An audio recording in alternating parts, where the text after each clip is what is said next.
is your background helping you be a great member of the town council? Well, I'm detail oriented. You know, we get these 600, 700 page packets maybe Thursday night before a meeting on Tuesday, and I read that thing cover to cover. I get my questions submitted before Monday morning, and that gives staff a chance to respond. And I think that thoroughness, that attention to detail helps flush out issues, gives attention where attention is needed, and you know, it helps town staff know that, you know, we're accountable. We're accountable for the decisions we make, and we take them seriously. I'm here today with Annie Drees, who's running for town council in the town of Holly Springs. And I'd like to ask you, why did you choose this beautiful location? Well, this is Mims Park. As you can see, this is property owned by the town. It's beautiful, tons and tons of trees, as you'll see in a minute when we walk through it. And, you know, we've seen what Cary did with their downtown park. And there's been a lot of talk about Mims Park. It's centrally located. How do we get more people to enjoy Mims Park while keeping it in its essence, right? Without cutting down a bunch of trees, but making it be more of a gathering place, more of a place people want to spend time at, in between, you know, going to the library, going to the farmer's market, or going downtown.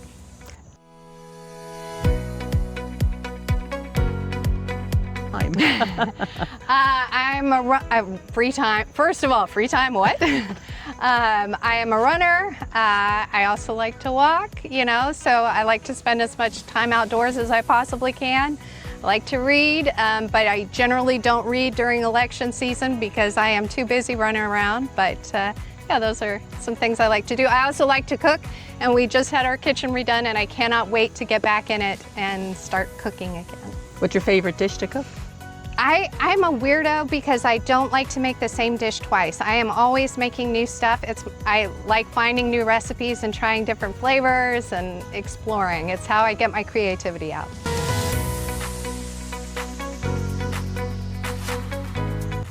My favorite thing about Holly Springs has to be the people.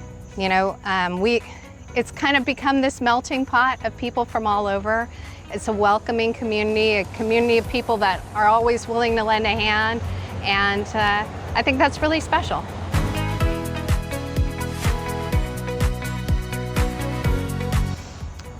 Well, we've experienced a lot of growth, and I think one of our biggest challenges is how to manage that growth thoughtfully and still make room for all the people who want to live here, maintain our identity. That's been a real challenge.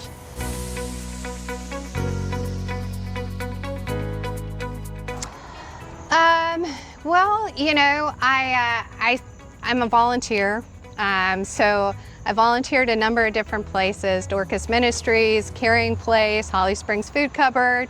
Then I ended up on my neighborhood HOA. I realized I was good at it, you know. Not everybody is, but remaining impartial, focusing on problem solving, and somehow I decided to run for council, use those skills, and try to serve my community.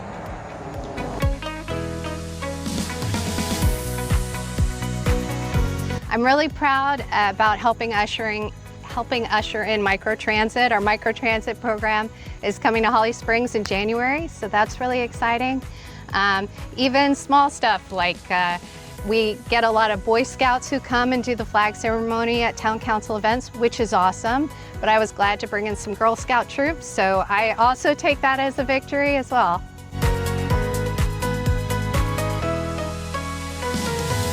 So I would like us to pursue transit more aggressively.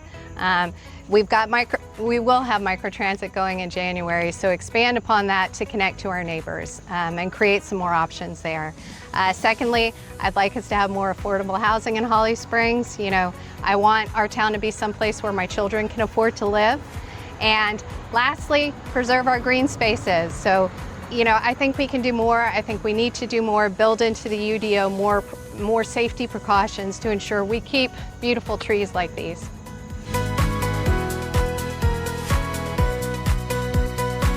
Yeah, it is a difficult thing, I'll be honest. I think a lot of it has to do with making sure density where density makes sense, right? Density way out at the edge of town in, amongst farms doesn't make sense.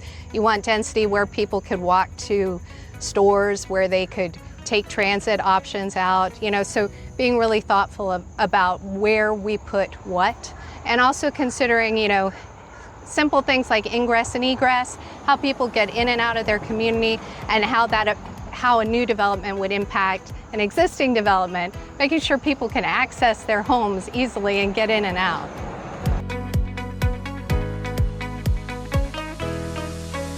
So there's a lot we have done. We've invested an additional quarter-cent into transportation. We now spend 10 cents of every tax dollar on transportation. The reality is improving our roads is massively expensive. Our DOT roads, adding a traffic light is $1 million.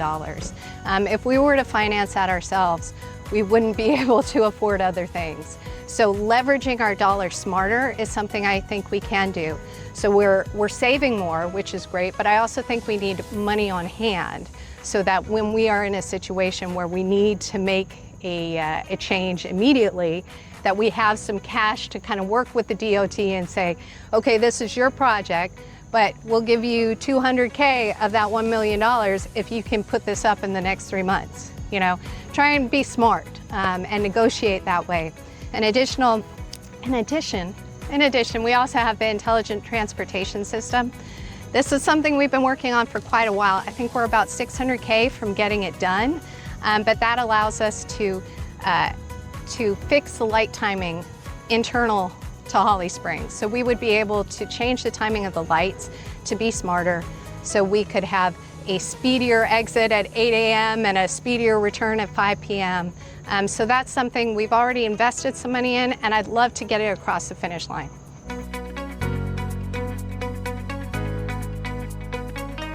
Yeah, so I think the most obvious thing is to start with working with builders. So incentivizing builders to include affordable housing in their developments. Whether we streamline the process for them, if they are willing to build some affordable units and bake that into the planning. Apex, our neighbor, has done it successfully, and I think that's low-hanging fruit for a way to get some affordable housing into Holly Springs. We can also do more work to maintain units, to keep people in their homes. We can create funds to help folks with their ever-increasing water bills so that we keep people in their place. And that'll help maintain the affordable housing that we already have in town today, the naturally occurring affordable housing.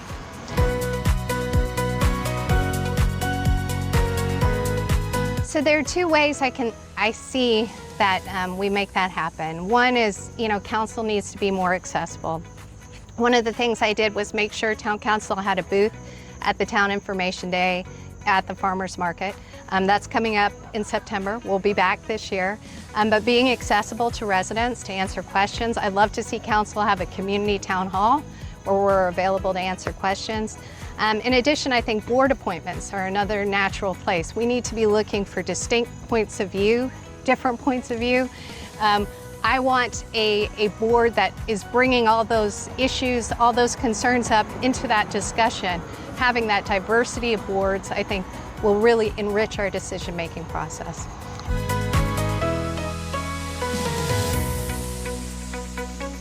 Yeah, we've got a great Cracker Jack team doing that. Every year we have to have a balanced budget. That helps.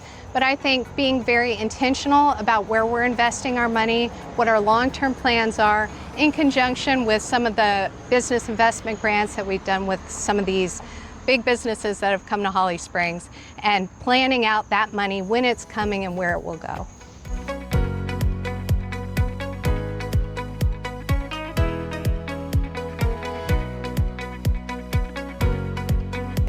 Yeah, that's a real concern. So the town of Holly Springs, I'm on the nonprofit grant committee on the town of Holly Springs. And so the town has partnered with the Holly Springs Food Cupboard, and I think that's a really great way to do it, where we are a partner with an existing nonprofit organization that supports our community, is part of our community, is functional, growing, and I'm really proud of that organization and proud to be a volunteer there as well.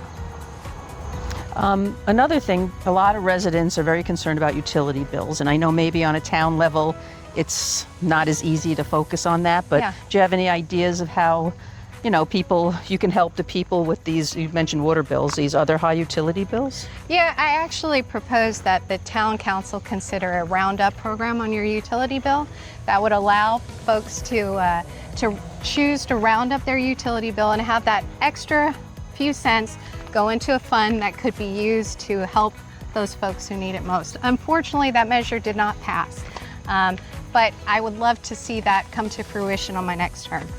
How do you deal with maybe other members of the council or factions of the town, when they butt heads or they're against a lot of things that could really benefit the town?